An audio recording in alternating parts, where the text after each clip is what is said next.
welcome to the Unlist. We are doing part 2 of hated fragrances.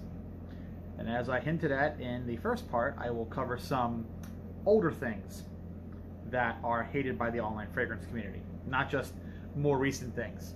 To be fair, most of the more recent fragrances that are hated by online frag commerce just boils down to popularity, like I said, oversaturation, the fact that they are everywhere. These fragrances are everywhere. And because people in general like to feel special when they're doing something that's niche, like collecting fragrances, Blu-ray movies, music, they're never going to run out and buy all the popular albums or popular film titles. They're not going to run out and collect all the stuff that they see day in and day out. They're going to drill down and curate into, independent films, obscure B-horror, stuff like that, Criterion collection type of stuff. And the music is the same way.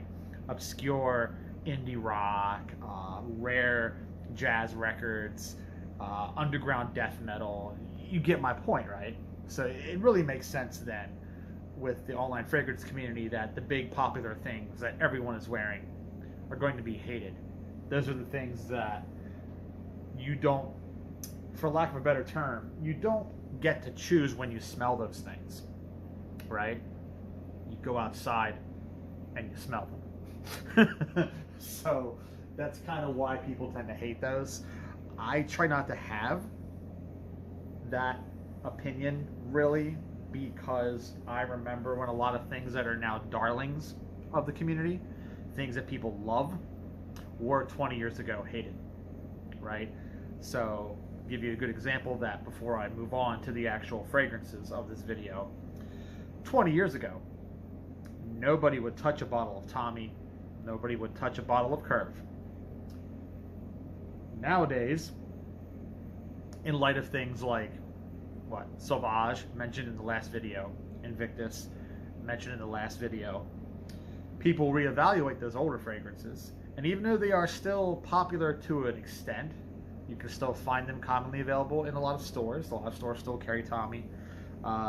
Curve, not so much unless you go to places like Walmart or Kroger will have Curve. But point is, they're not something you have to go on eBay to fetch.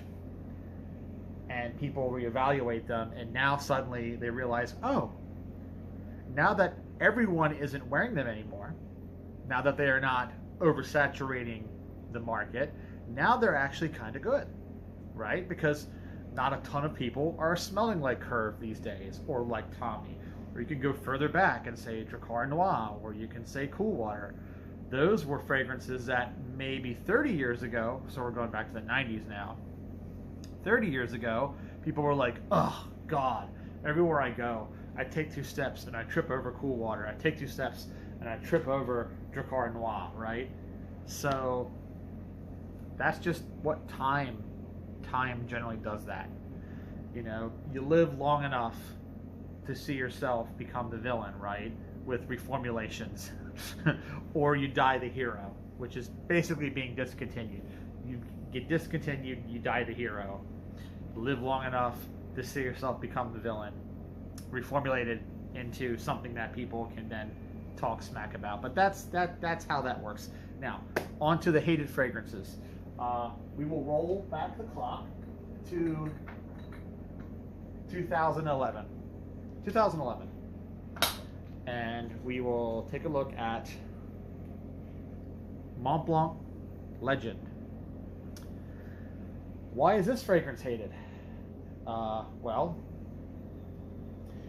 2 major reasons. The bigger one is the fact that when it came out in 2011, it was kind of the peak of what you found in shopping malls.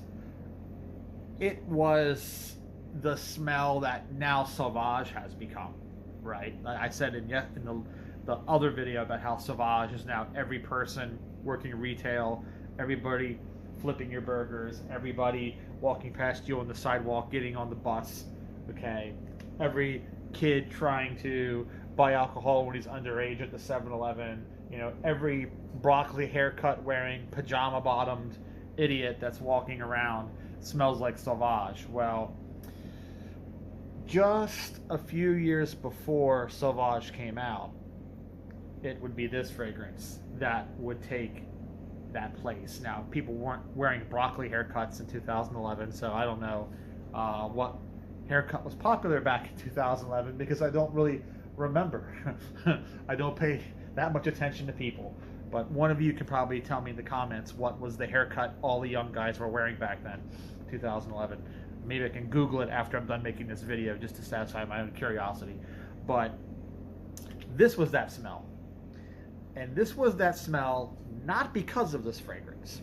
That's the important thing. This was that smell because of all the fragrances that came before it that this was building on, okay? So this fragrance built on a lot of past fragrances. Curve, which I just mentioned. Things like Abercrombie and Fitch Fierce, okay? And just a host of similar smells. Half of Kenneth Cole's output was very similar to this. Lucky You Jeans had Lucky You for Men in 2000, shortly after Curve, before Fierce Cologne. So yeah, there was a lot of stuff out there that kind of vibed like this does. So when this came out in 2011, it was just more of that. And the reason why, this is the second reason why this is hated, by the way. The first reason is it was just iterating on a worn out style. It was iterating on a worn out thing.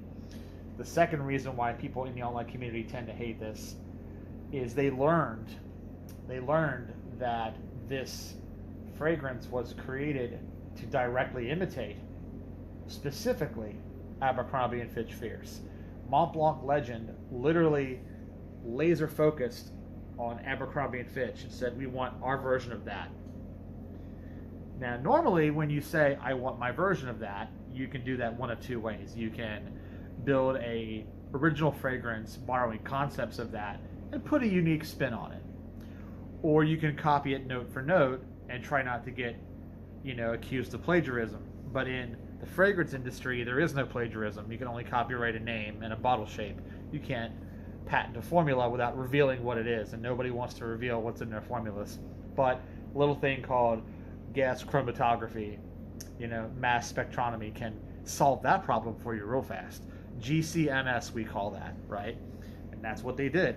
They GCMS'd Fierce Cologne, and then they stuck Olivier Pichot, rest in peace, Olivier Pichot. Was a great perfumer. I love his work, but he was basically given a hack job with this, and he was given the GCMS data for Fierce, and then just kind of tweaked the knobs. He did the thing that studio engineers, when they remaster a record, do. They just go, okay, up goes the treble, down goes the bass, flatten out the mids, spike the spikes, curve the curves, send it back out. That's kind of what he did. He just did a little tweak job. However, I think this smells better than Fierce, personally. I think it's got a mossier bottom to it. I think it's a bit greener. It's a slightly woodier. But in every other respect, yeah, it's fruity, it's lavender, it's clean. Nothing doing in terms of being interesting. But I don't think anybody wears Montblanc Legend to be interesting. They don't.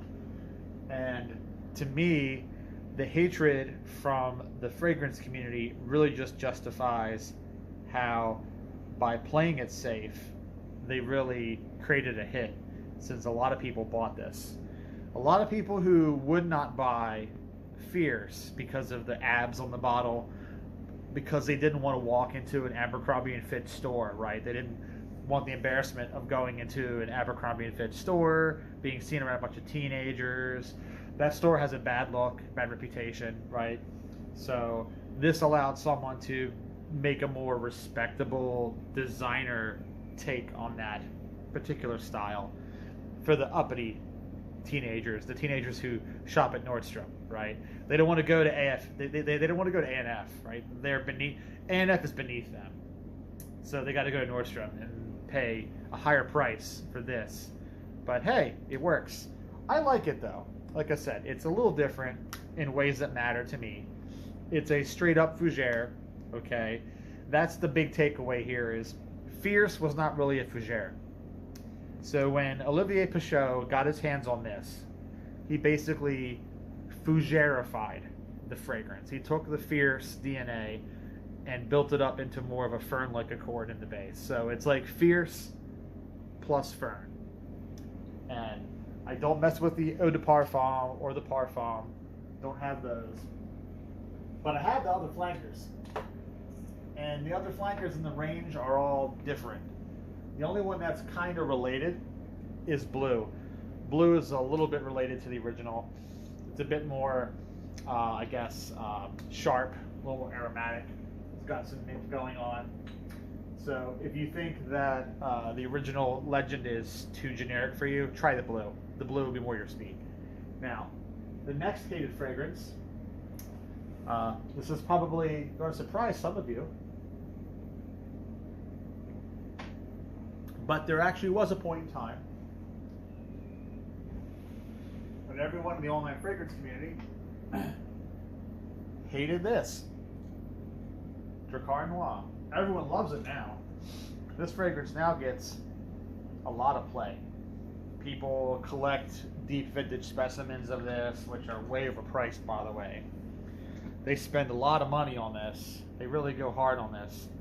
And now Drakkar Noir has kind of taken its rightful place alongside other 80s classics and 70s classics too. People will say Drakkar Noir in the same breath that they say Paco Rabanne, that they say Polo, right? So what happened? Time. Like I said, time heals all wounds in this community. And believe it or not, about 20 years ago, when the online fragrance community was still getting started, right, when Base Notes was still mostly shaving and stuff, Badger and Blade was the other popular place to go, Makeup Alley, and then Facebook, right? People didn't like this because 20 years ago, this was still just a bit too common. Just a bit too common. Too many people wore it. It was too popular. And then the other thing about this fragrance is people really got on their high horse because this fragrance was kind of the start of heavy dihydramycin notes. Now, those of you who aren't perfumers, who aren't chemists, or know anything about perfume chemistry, you know, I've done videos about materials in the past, but dihydramycin is a very important material. It's a very soapy material that can help boost lavender accords, help boost citrus accords, and it was first used in the 70s. It turned up in fragrances in the 70s. Actually, Paco Rabanne Pour Homme has a small amount of dihydramycin in it.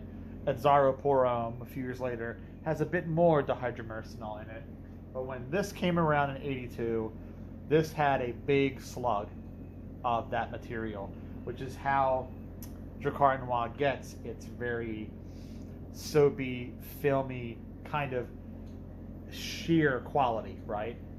And then Aquatics would come around a few years later, starting really with Cool Water in 88, which had, like, I think, just a massive amount of the formula was the hydramycinol, and ambroxan too. So that formula really showcased the material, what you could do with it when you push it to its furthest envelope. But a lot of people who also really didn't like Cool Water either, because remember, guys, in the early 2000s, people in the forums, the early online collectors, they were just grasping, like, perfume chemistry. And not people who were ever going to learn how to make perfumes, but just collectors and enthusiasts were just figuring out, because the internet was a new thing for a lot of people in the early 2000s. Wikipedia Google were new things. So people were learning a lot of stuff, but they were learning it incorrectly, obviously. They were just reading what's on a page and not really understanding the context or application of what they were reading.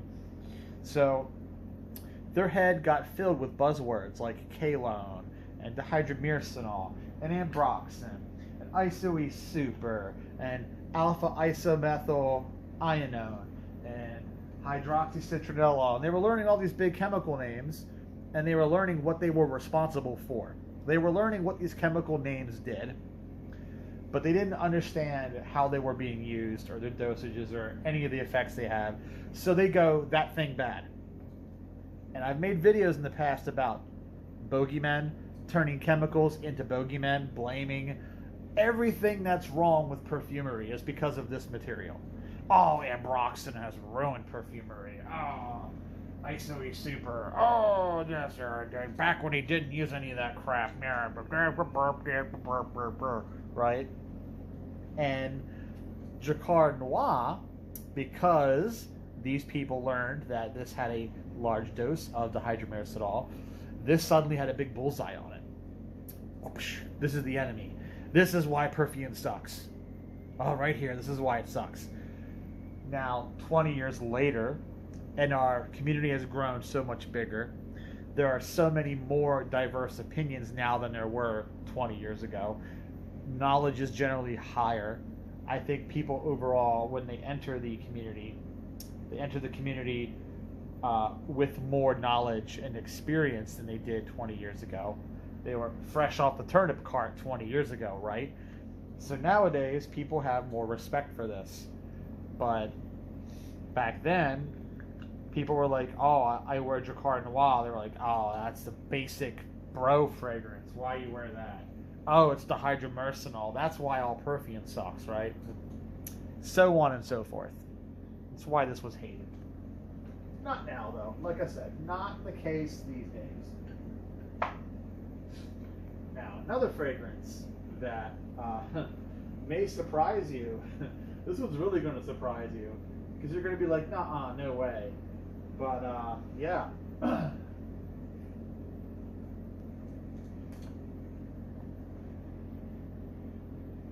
You don't believe me? Get on the Wayback Machine. Go back into the late 2000s when people were talking about this on the internet. The reactions to it.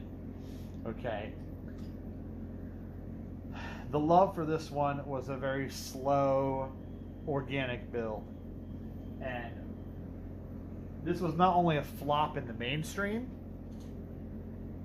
but it was also a flop with collectors and enthusiasts online. And this one, it's really pretty clear why this was hated for a while in the online fragrance community. And the biggest reason is, well, this smelled like shaving cream. And in the late 2000s, we were having the niche explosion. People were getting their hands on Editions des Parfums Frederic Malle. They were getting their hands on L'Artisan Parfumeur. They were getting their hands on Annick Goutal fragrances, Creed, Bond Number 9, okay? All these big names. The early Amouages that were done by Christopher Cheong, okay? The early MFK fragrances were right around the corner, right? Late 2008, 2009, that house launched.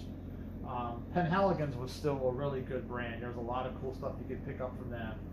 And Guerlain and Caron and da-da-da-da-dink-da-da-da, rinky-dinky-doo, okay? Skidamarinky-dinky-dink, skidamarinky-doo. People were into that stuff, okay?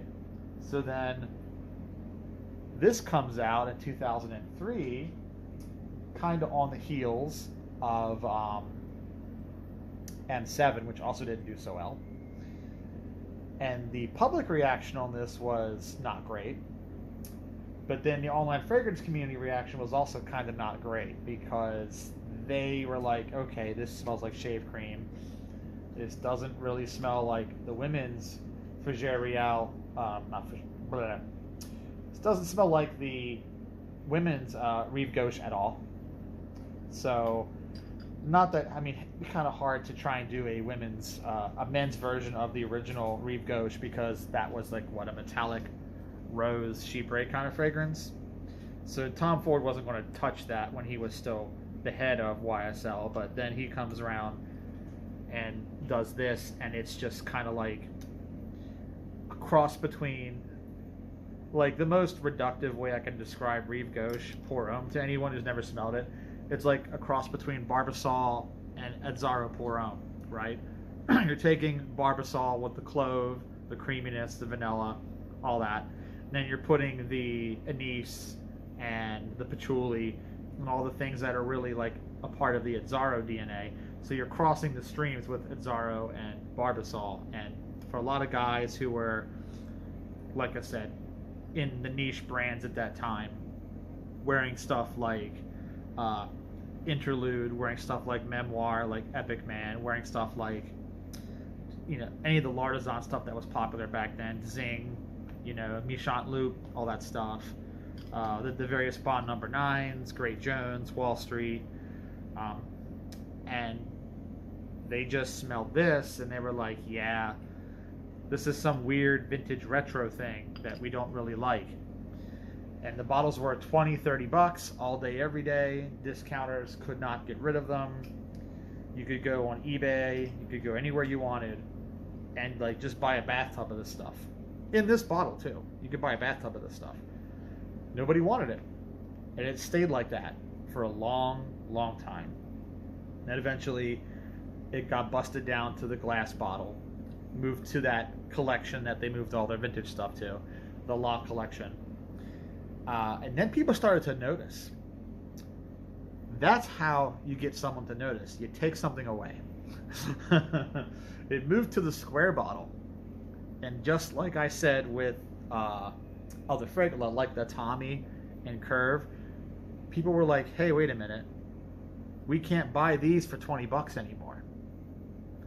Maybe we should reevaluate that. And suddenly they were like, oh yeah, the tin can version is so much better than the glass bottle, because the glass bottle was all you could buy. And then obviously that created a bit of a slow build in popularity, and then by the time the fragrance was discontinued altogether, suddenly, it was a masterpiece, worship at the altar of oak moss, you know, blessed be, take my firstborn son, give me a bottle of Rive Gauche, right? All that cult bullshit. But that's kind of what happened. So that slow withdrawal from the market, and then leading to a slow withdrawal from the online fragrance community. The guys who had been wearing this for years as their like hidden gem fragrance, and you heard that term used a lot, stuff like this, hidden gem fragrance, suddenly they were in panic mode too, because they had to buy 10-20 bottles to get their lifetime supply. And then that went suddenly people want what they can't have. Now that it's $200 instead of $20 and then $400, now suddenly people want it. Now suddenly people care about it.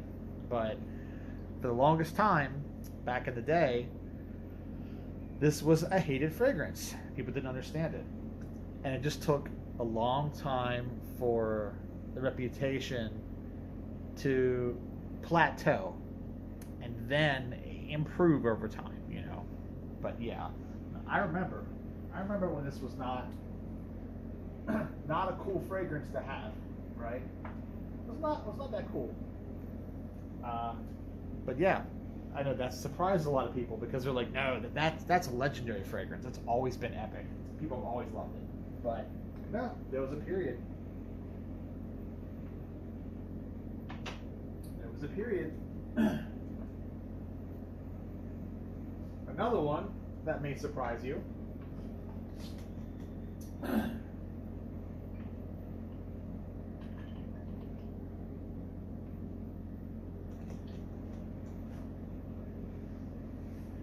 From right around the same time period, actually, 2006, so a few years later, Terre de Hermes.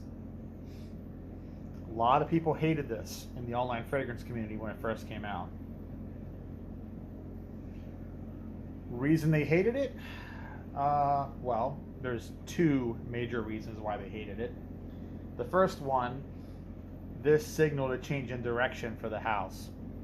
Jean-Claude Elena had been on board with Hermes since 2003, and his first fragrance was Un Jardin sur le Nid, and that was the first of his new transparent style that he was really pushing with Hermes, and would later push with the Hermescence range, would push more with the eau de cologne fragrances that he would put out, like Pamplemousse Rose and stuff like that.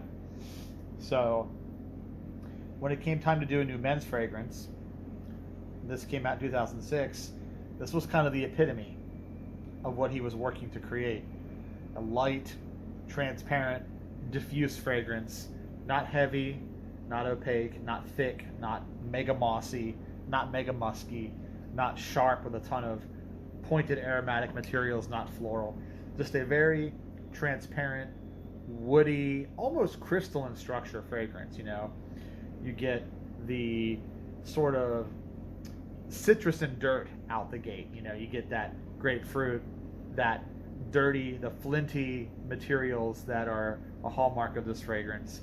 And then you get a large dose of isoe super, and then vetiver and patchouli. But the vetiver and patchouli are so diluted in all that isoe that they also feel very crystalline. They feel very light. So when you're an Hermes fan and you're used to stuff like Equipage, Bellamy, Rockabar, all very heavy fragrances, spicy. Rockabar is very spicy. Bellamy is very leathery and spicy. Equipage is very mossy, ambery, and spicy. So that's just the general vibe that Hermes had, was these older, more aromatic, more effulgent fragrances, right?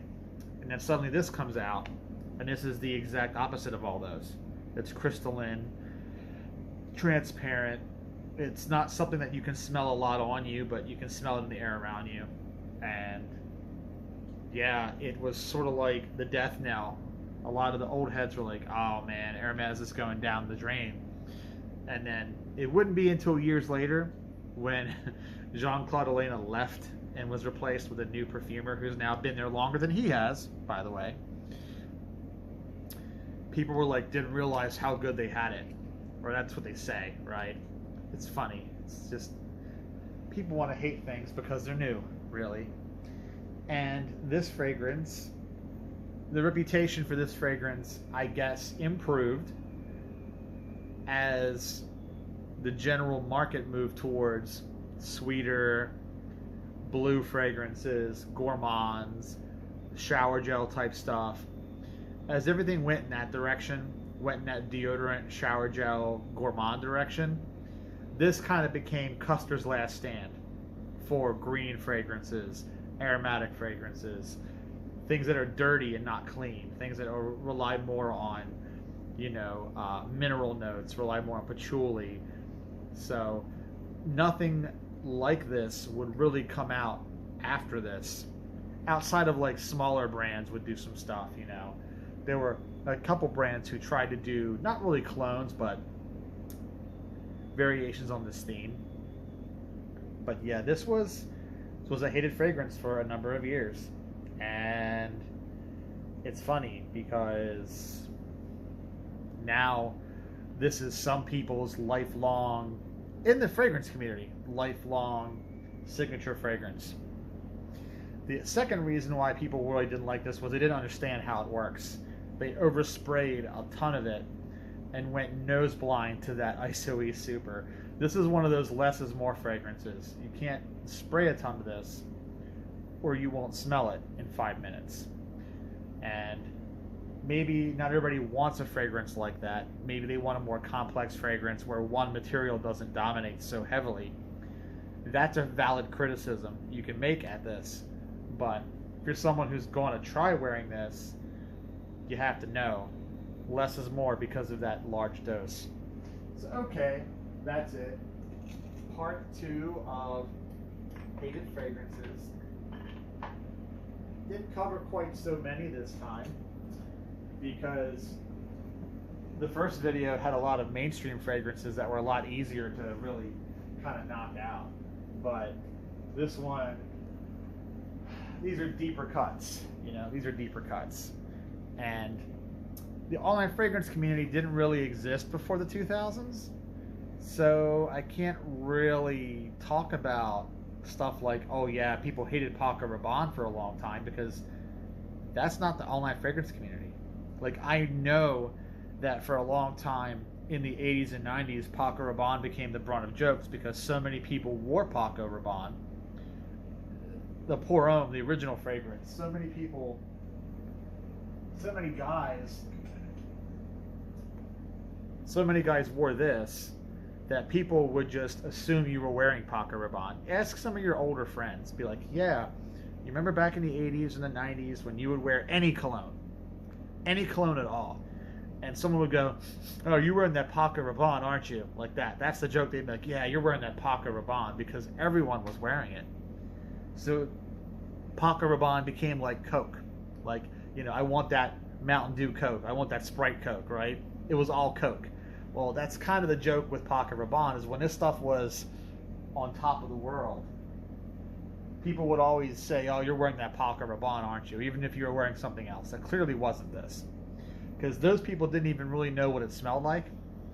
They just knew that it was so commonplace that if you were smelling any cologne at all, you were smelling Paco Rabanne. I remember as a kid when, you know, my dad and stuff would wear their Avons and wear their aftershaves, and people would joke, you know, yeah, Dad's got his Paco Rabanne on, and he was wearing like Old Spice. That's the level that Paco Rabanne achieved, where you could go out the door in Aqua Velva, right? Go out the door in Skin Bracer, and some jackass would be like, yeah, you got your Paco Rabanne on today, I can tell, like that. That's just what. But that's a anecdote that doesn't really count, because that's not online fragrance community. That's just people outside. I can do a separate video if you guys want of fragrances hated by the general public, different from the online fragrance community, if you want me to do that. Like, I can do a part 3, and part 3 will focus on things that the general public dislikes. But that's going to vary much more wildly by area, because the general public in Baltimore, Maryland could be different from the general public in Geneva, Switzerland, right? Could be different from the general public in, Tokyo, Japan. So, London, England, different general public. Let me know what you guys think about that in the comment section below. And thanks for watching this one. I'll catch you.